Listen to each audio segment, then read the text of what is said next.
then we're going to show you how he does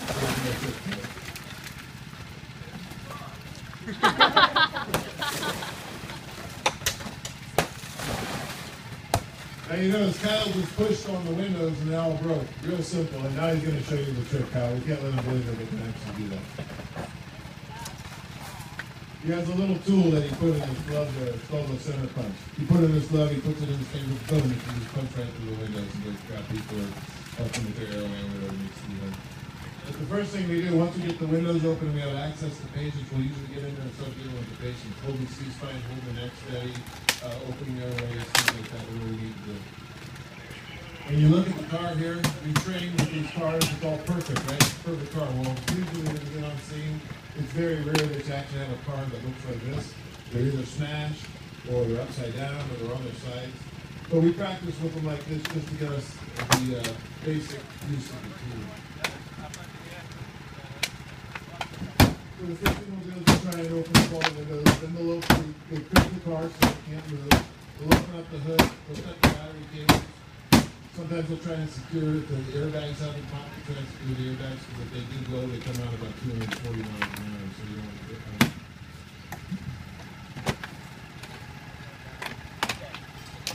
A lot of times the dashboard will be rolled up on the victim. That's why they're stuck. So we're going to go ahead and show you how we roll the dashboard back up. So maybe we'll show you how we. A lot of times you need to go through the roof to get to it. Sometimes between cars, we'll walk through the roof, pulling out through the roof. We're left in here, we're in the shade, 85 degrees. When you're on the freeway in Sacramento, 105 degrees. In your equipment, holding your heavy tools and so forth, holding the ball. And people screaming around there and everything around it seems kind of hectic. But this is kind of nice, controlling, training.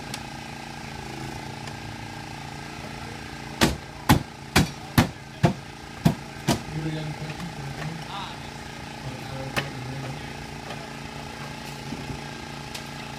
Well, you're going to pop these doors off of here. I think you'll get a better view when they pop this one over here. There it goes. You got the lid open. We'll cut the battery cables. You know the car's secure.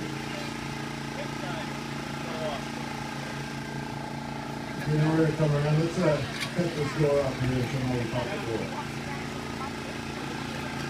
Now right now we're doing training, so we take our time. Nobody wants to get hurt when we're training, so we're always taking our time. We always make sure we have all PPE. In a real emergency, this is very, very quick. There's not a lot of talking. If everybody has to place, everybody knows what to do. That's why we do it this way. It's very controlled. So when we get out in the field, dropping down by, and people stuck, people screaming, it's very, very systematic. One guy grabs the tool, one guy grabs the axe, they do the platform. One person always works the two.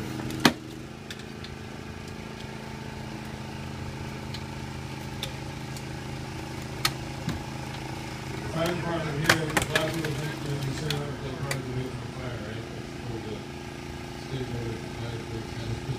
The reality of it is there's no downside. You're either training, doing company inspection, prevention.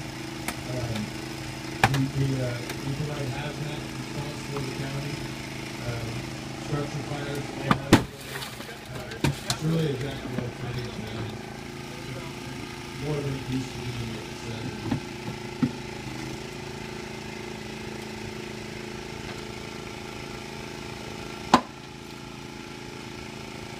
State requires that you do 2 hours of structure fire training a week. So we try to get out the road and get on practice and go over the road and get out of the road and you'll see the fire engine, fire truck out on the station, get out and go out. They actually keep them what they're going to do if they ever have an incident. You know, the physical connection to our body, to a stairwell, you know where you can roll your line, and you have access to full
It's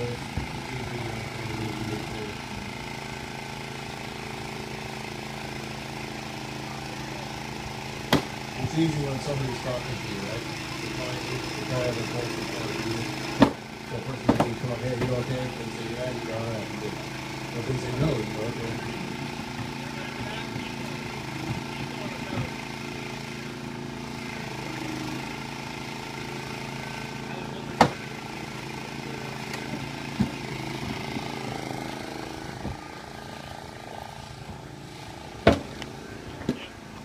And then cut the 8 completely.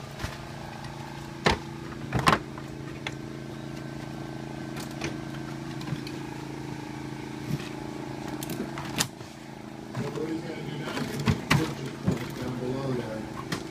He's going to cut a little hinge in the side so that you have a gap that actually holds the dash up. So it'll cut there and give it a little crease. They cut it on either side and then a little crease, then they'll put a jack in underneath the dash and then they'll pump the jack up and it'll actually move the dashboard up for the vehicle.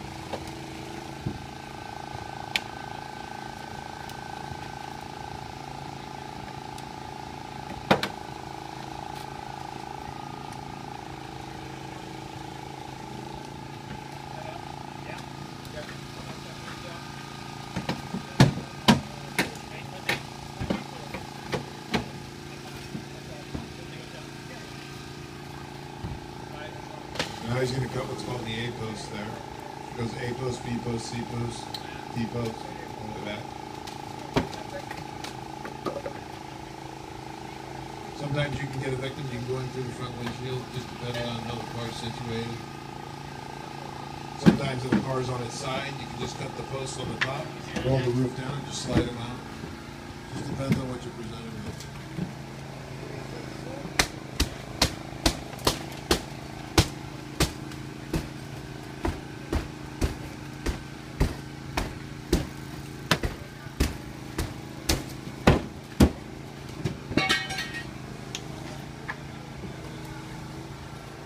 Anybody have any questions?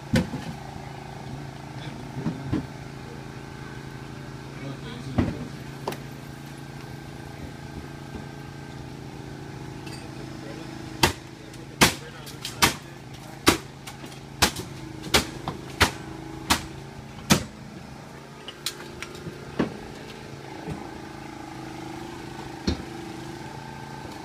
Now he's going to use his spreader. He's going to go ahead and roll that dashboard. Sometimes you'd be surprised you go on an accident and somebody is pinned, conscious breathing, everything like that, but they just can't get out. And that dashboard just needs to be rolled a couple inches, 2-3 inches, and you can slide them out. Sometimes just that 2 or 3 inches will hold them in there.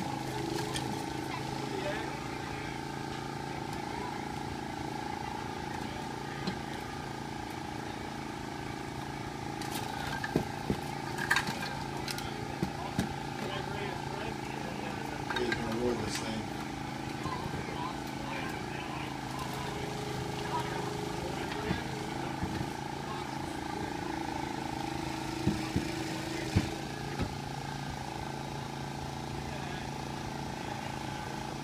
I don't have the axe. Somebody's stolen. Come on through. That's one thing about a firefighter. He says, I don't have the axe, somebody stole. You never drop your tool. Because somebody will grab it and start using it. Always hang on to your tools.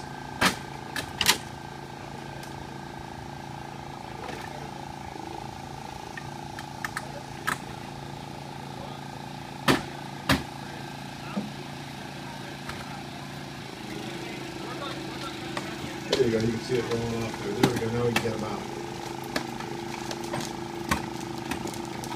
Look at that.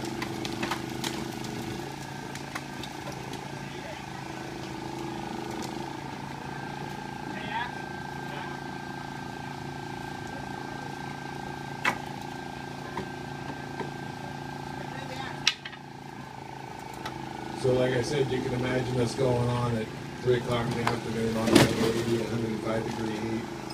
Takes a lot of people, a lot of water, a lot of teamwork to actually pull it off, depending on what you're presented with.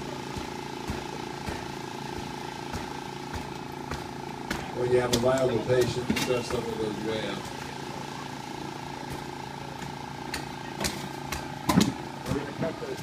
Roof foundation. Yeah.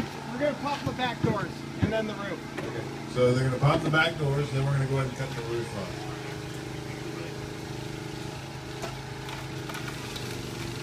Which these sliding doors ought to be interesting. They're not the easiest things to get top off.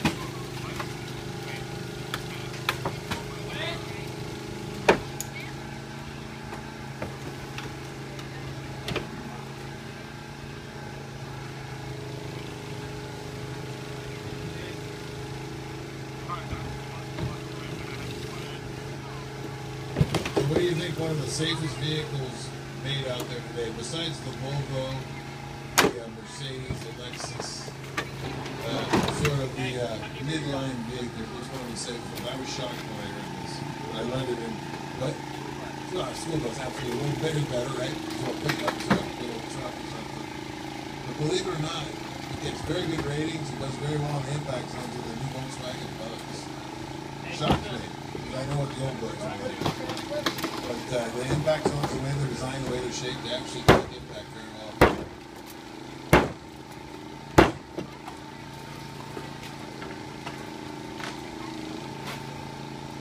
So he makes a crease in the roof there so that it will fold back nice when they cut that bead place.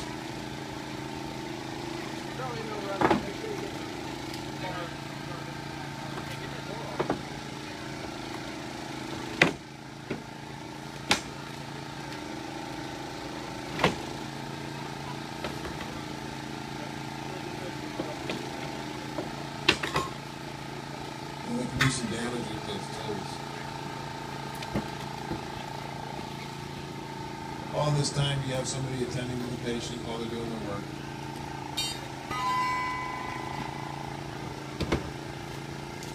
And you'll see how easy this goes through these pros.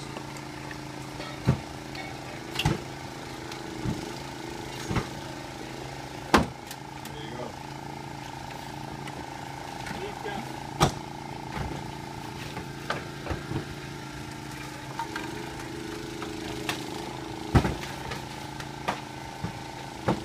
He makes a little crease there for himself.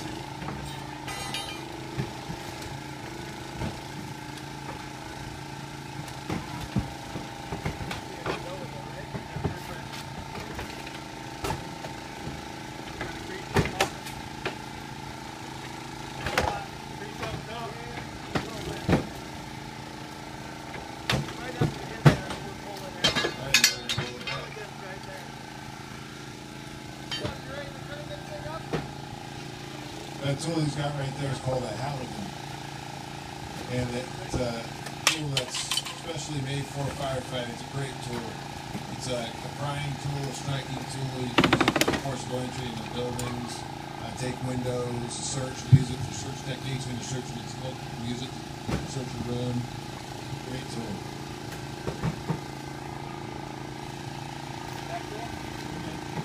Some guys will use it on a roof, on a big pitched roof. They'll slip one end of the Halligan in the roof, use it as a foothold, and then they'll make their cuts for the insulation.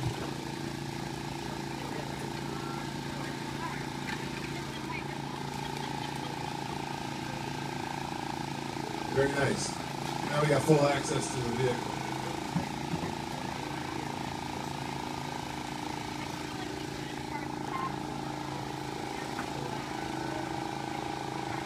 Well, let me see that Halligan.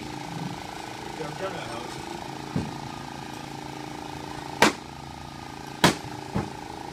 This is the tool I was talking about. Check it out. That's one of my favorites. So we can strike the tool into the door jamb, try it. Boom, try it.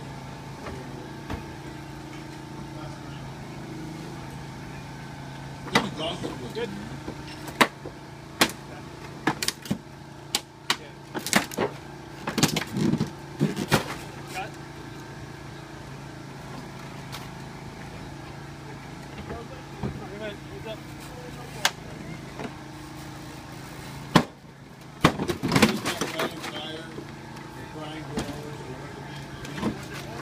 How much technology is out there? We've got cameras now where we can look at smoke. We've got all these tools and things.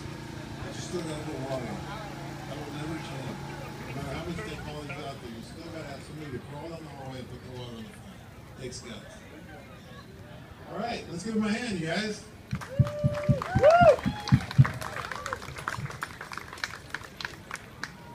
So our fire station is over on Clyber Hall Drive. It's open 24/7. You can always stop by and say hi and check it out. Learn about the Student Resident Firefighter Program. There's a whole bunch of them standing over there ready to tell you all about it. Like I said, it's a great program if you're interested in getting into the business.